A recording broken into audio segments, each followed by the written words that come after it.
जय गुरु जी, शुक्राना गुरु जी। संगत जी, गुरु जी का अनंतम अंतम शुक्राना। इतने प्यारे दर्शन गुरु जी के आप कर रहे हो। गुरु जी की ब्लेसिंग्स है जो गुरु जी आपको इतनी प्यारे दर्शन दे रहे हैं। गुरु जी अपनी मौजूदगी में शिव पुराण के पाठ को करवा रहे हैं। संगत जी, हम माफ़ी चाहेंगे, ये शिव पुराण का पाठ ड्यू टू टेक्निकल इशू की वजह से अधूरा रह गया। आज से शिव पुराण का पाठ दोबारा से शुरू हो रहा है चैनल पर, तो आप सभी ज़रूर सुने और प्यारा सा कमेंट करके हाजिर जरूर लगाए। चैनल को सब्सक्राइब कर ले, बेल आइकन को प्रेस करें और हाँ, अपना शुक्राना सत्संग हमारे साथ शेयर करें, क्योंकि हमने नंबर डिस्क्रिप्शन पे दे रखा है। इसी नंबर पे अपना शुक्राना सत्संग हमारे साथ शेयर करें, ताकि गुरु जी की ब्लेसिंग्स आपको भी मिले, हमें भी मिले। क्योंकि गुरु जी कहते हैं सत्संग शेयर करने से सिर्फ एक संगत का कल्याण नहीं होता, बल्कि जो उसे सुनता है या जो उसे शेयर करता है, जो उसे सुनाता है, उन सब संगत का कल्याण होता है। तो जय गुरु जी, शुक्राना गुरु जी। चैनल को सब्सक्राइब कर लें और अपना शुक्राना सत्संग जरूर करें, बेल आइकन को प्रेस कर लें और आगे शेयर जरूर करें। और हाँ, शिव पुराण का पाठ सुनने के बाद हाजिरी जरूर लगाएं। जय गुरु जी, शुक्राना गुरु जी। गुरु जी शुक्राना गुरु जी, अनंतम अनंतम शुक्राना गुरु जी। ओम नमः शिवाय, शिव जी सदा सहाय। ओम नमः शिवाय, गुरु जी सदा सहाय। गुरु जी महाराज जी के चरणों में कोटि कोटि प्रणाम। गुरु जी आपको नए साल की बहुत बहुत मुबारक हो, सबका नया साल अच्छा निकले गुरु जी, इसी की कामना करते हुए चलिए आज श्री शिव महापुराण रुद्र संहिता पार्वती खंड का पाठ जो हमारा चल रहा है, हम उसकी सेवा करते हैं। सर्वे निवेद्यामः सुस्त दुखम महाम महाकुलाः सुप्रणम्य सुस्तुः करो बद्ध्वा नताननः तच्छ्रुत्वाहं शिवं स्मृत्वा त्वदेतुं सुविमृश्य च गतस्तत्र विनात्मः त्रिलोकवनहेत्वेः सदुग्धकामः स शुचिज्वालामालातिदीपितः स्तम्भितो रम्यः शम्भुप्रसादप्तसुतेजसः अथ क्रोधमय वहीं दग्धुकामं जगत्त्रयं वाडवं तं कार्शं च सौम्य ज्वालामुखं मुने तं वाडवत्मनमहं समुदाय शिवेच्छाया सागरं समघं लोकहिताय जगतां पतेः आगतं महासमलोक्य सागर संसाजलि मुने धृत्वा च पौरुषं रूपमागतः सनिधमम् सुप्रणम्याथ मां सिंधु संस्तुह्य च यथाविधे सा मामुवाच सुप्रीत्या सर्वलोक पितामहम्।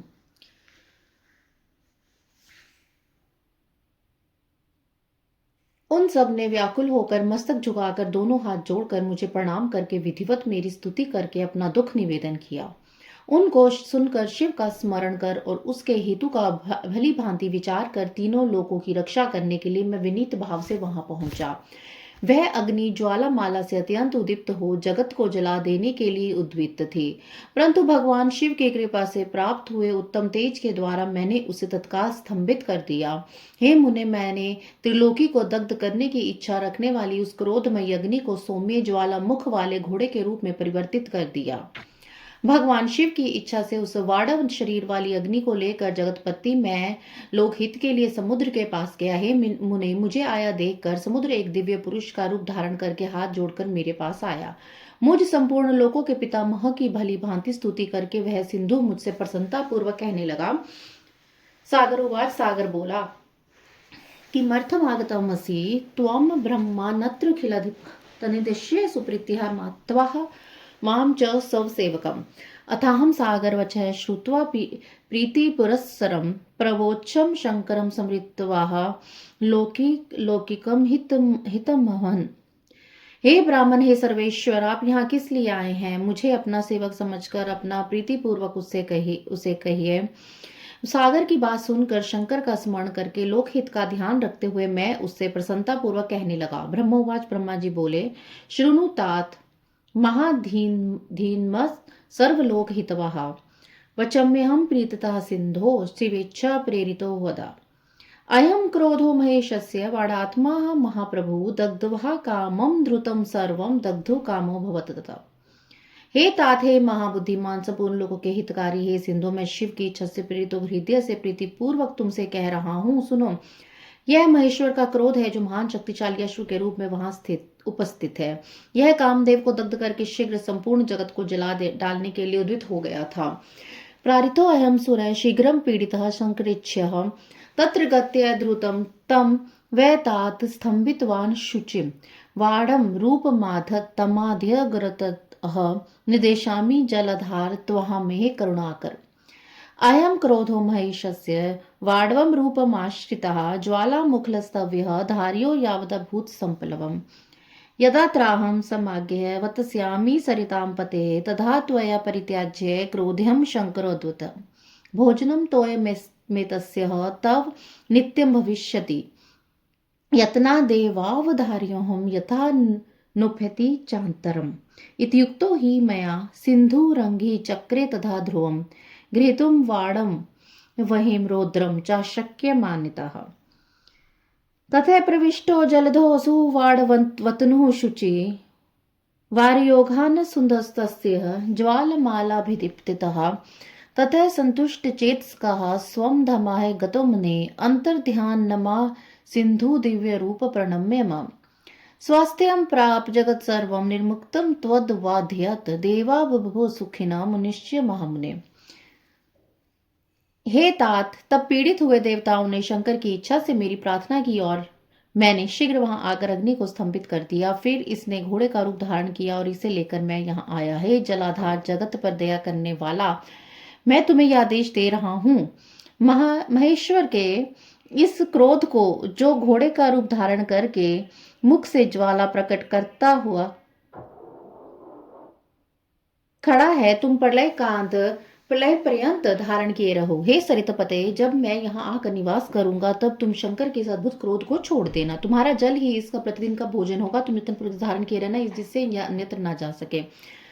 ब्रह्मा जी बोले, हे नारद, इस प्रकार मेरे कहने पर समुद्र ने रौद्र के क्रोधाग्नि वडवानल को धारण करना स्वीकार किया, जो दूसरों के लिए असंभव था। उसके अनंतर वाड़व शरीर वाली वह अग्नि समुद्र में प्रविष्ट हुई और ज्वालामालाओं से प्रदीप्त हो उस सागर की जल राशि का दहन करने लगी। हे मुनि, तदंतर संतुष्ट चित होकर मैं अपने धाम को चला आया और दिव्य रूपधारी वह समुद्र मुझे प्रणाम करके अंतर्ध्यान हो गया। महामुनि रुद्र की उस क्रोधाग्नि के भय से छूटकर संपूर्ण जगत स्वास्थ्यता का अनुभव करने लगा और देवता तथा मुनिगण सुखी हो गए। इति श्री शिव महापुराणे द्वितीयायां रुद्र संहितायां तृतीय पार्वती खंडे वडवानल चरित्र वर्णम नाम विंशोध्याय। इस प्रकार श्री शिव महापुराण के अंतर्गत द्वितीय रुद्र संहिता के तृतीय पार्वती खंड में वडवानल चरित्र वर्णन नामक 20वां अध्याय पूर्ण हुआ। जय गुरु जी, शुक्राना गुरु जी। अथैक विंशोध्याय। कामदेव के भस्म हो जाने पर पार्वती का अपने घर आगमन, हिमवान तथा मेना द्वारा उसे धैर्य प्रदान करना, नारद द्वारा पार्वती को पंचाक्षर मंत्र का उपदेश। नारद उवाच। नारद जी बोले, विधे तात महाप्रज्ञ विष्णु शिष्य त्रिलोक कृत अद्वितीयम कथा प्रोक्ता शंकरस्य महात्मना। हे विधे, हे तात, हे महाप्रज्ञ, हे विष्णु शिष्य, हे त्रिलोक करता, आपने महात्मा शंकर की यह विलक्षण कथा सुनाई। भस्मीभूते सम्रे शंभु तृतीय नयन नगिनः तस्मिन् प्रविष्टे जलधो वद त्वं किम भूततः किम चकार ततो देवी पार्वती कुध्रात्मजः गता कुत्र सखीभ्याम सा त्वदाद दयानिधे।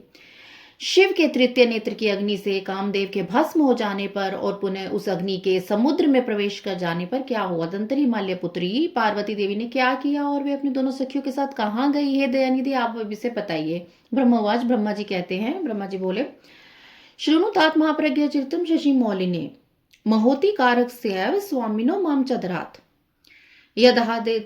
यदादह शंभुनेत्रोदवः हि मदनं शुचिः महाशब्दोद्भुत भूद्रेः जना ये नकाशा प्रपूरिता तेन शब्देन महता कामं दग्धं समीक्ष्य च सखीभ्यां स भीता सा ययो सवगृहम् आकुलः तेन शब्देन हिम वान परिवार समान्वितः विस्मतो भूदति कलिष्ठः सुतां समृत्वा गतां ततः जगाम शोकं शैलशो सुतां दृष्टवाति विहलं रुदन्तीं शंभु विरह विदास सदा चलेश्वरा असाध्य पानिना तस्य माजन्य नयन देवं महाविभिः शिवे रोधि युक्त्वा तां तदा गृहीत क्रोडे कृत्वा सुतां शीघ्रं हिमवाञ्चलेश्वरः सौमाल्यमथान्यः सान्त्वन्य विहिलाम् अंतर्हिते समरं दग्ध्वा हरे त्वदीरिच्छवः विकलाभूत भृशं सा वैलेभे शर्म न कुत्रचित् पितृगृहं तदा गत्वा मिलत्वा मात्रं शिवा पुण्यजातं तदा मैन्निः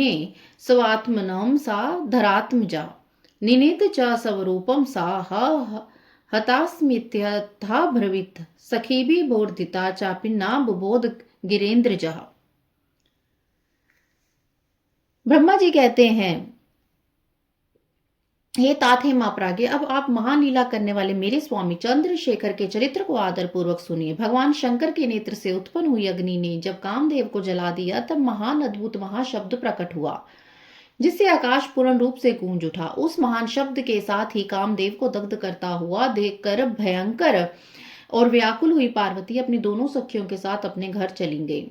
उस शब्द से परिवार सहित हिमवान भी बड़े आश्चर्य में पड़ गए और वहां गई अपनी पुत्री का स्मरण करके उन्हें बड़ा क्लेश हुआ। इतने में पार्वती वहां आ गई। वे शंभु के विरह से रो रही थी। अपनी पुत्री को अत्यंत विधेय देखकर शैलराज हिमवान को बड़ा शोक हुआ और वे शीघ्र ही उनके पास पहुंचे। वे हाथ से उनकी दोनों आंखों को पहुंच कर बोले, हे शिवे, डरो मत, रो मत, ऐसा कहकर उन्हें पकड़ लिया। इसके बाद पर्वतराज हिमवान ने अत्यंत विह्वल हुई पुत्री पार्वती को शीघ्र ही गोद में उठा लिया और वे उन्हें सांत्वना देते हुए अपने घर ले आए।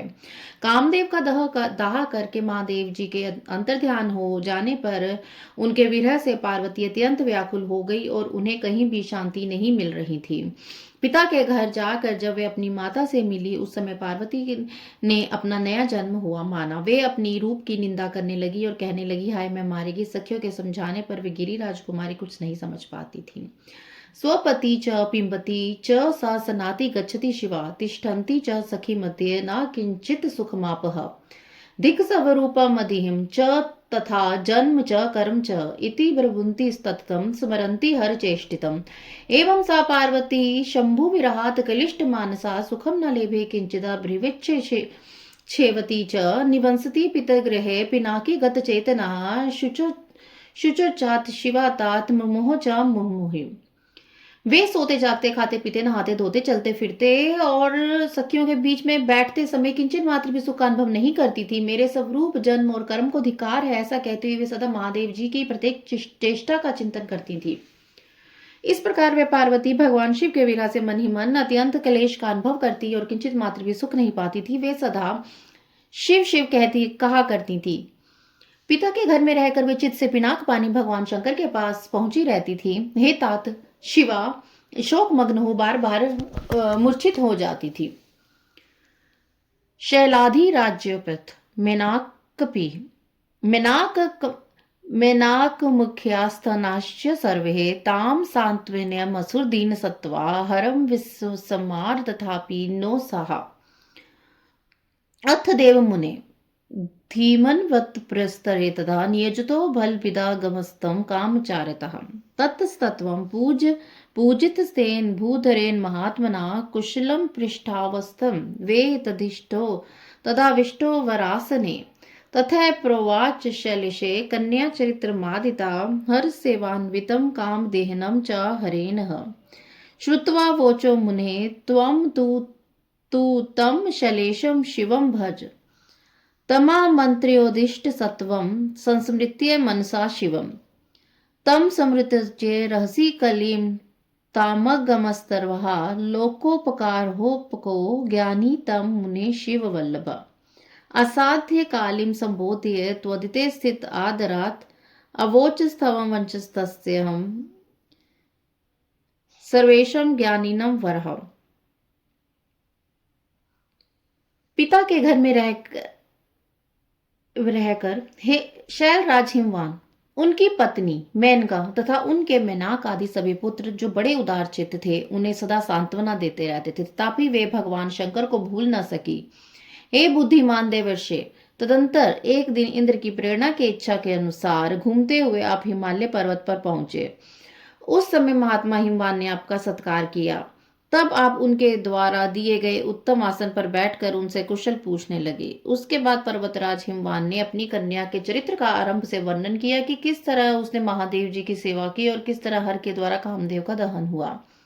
हे मुने, यह सब सुन के आपने गिरिराज से कहा, हे शैलेश्वर, भगवान शिव का भजन कीजिए। और फिर उनसे विदा लेकर आप उठे और मन ही मन शिव का स्मरण करके शैलराज को छोड़कर शीघ्र एकांत में काली के पास आ गए। हे मुनि, आप लोकोपकारी ज्ञानी तथा शिव के प्रिय भक्त हैं। ज्ञानी में श्रेष्ठ अतः काली के समीप जाकर संबोधित करके उसी के हित में स्थित होकर उसे आदरपूर्वक यह वचन कहने लगे। नारद उवाच, नारद जी बोले, शृणु काली वचो मे ही सत्यम वच्चिमः दयारतः सर्वथा ते हितकरम निर्विकारम सुखात्मम।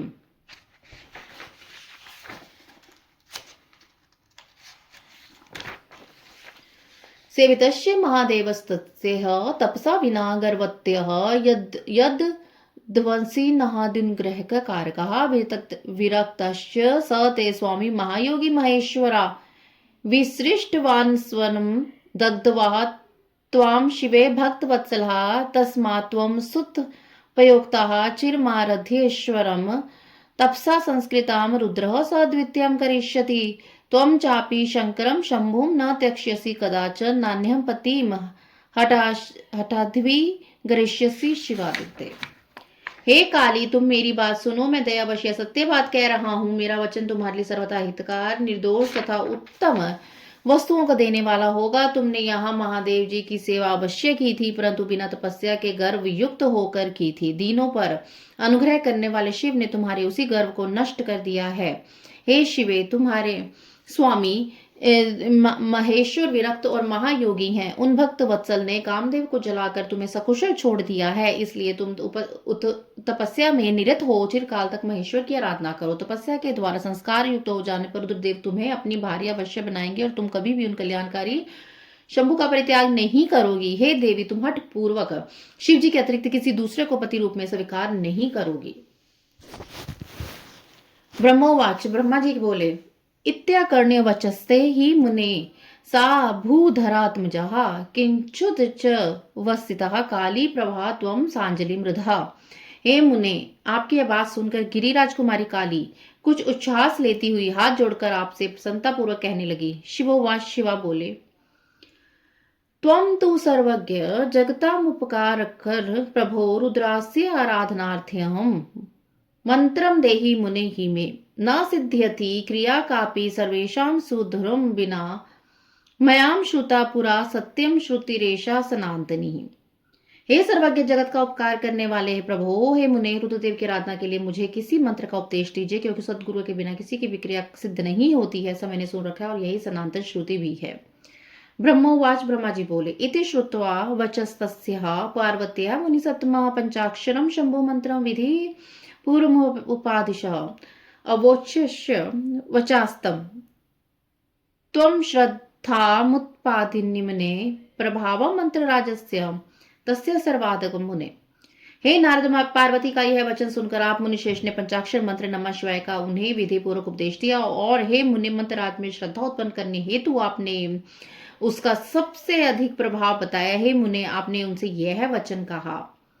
नारदुवाच, नारद जी बोले, शृणु देवी मनोरस्य प्रभावं परमाद्भुतम् यस्य श्रवण मात्रेण शंकर सुप्रसिद्ध्यति मंत्रोऽयं सर्व मंत्राणामधिराजश्च कामदः भुक्ति मुक्ति प्रदयन्तम् शंकरस्य महाप्रिय सुभगे येन जप्तेन विधिना सोहचिराधृतम् आरिध्यस्तस्तेः प्रत्यक्षो भविष्यति शिवो ध्रुवम् चिन्तयति च त्रिदुपम नियमस्था शराक्षरम् जप मंत्रम शिवे त्वं हि संतुष्यति शिवधृतम् एवं कुरु तपः साध्वी तपः साध्यो महेश्वरा तपस्य फलम सेव्य सर्वे प्राप्यते नान्यथा क्वचित्।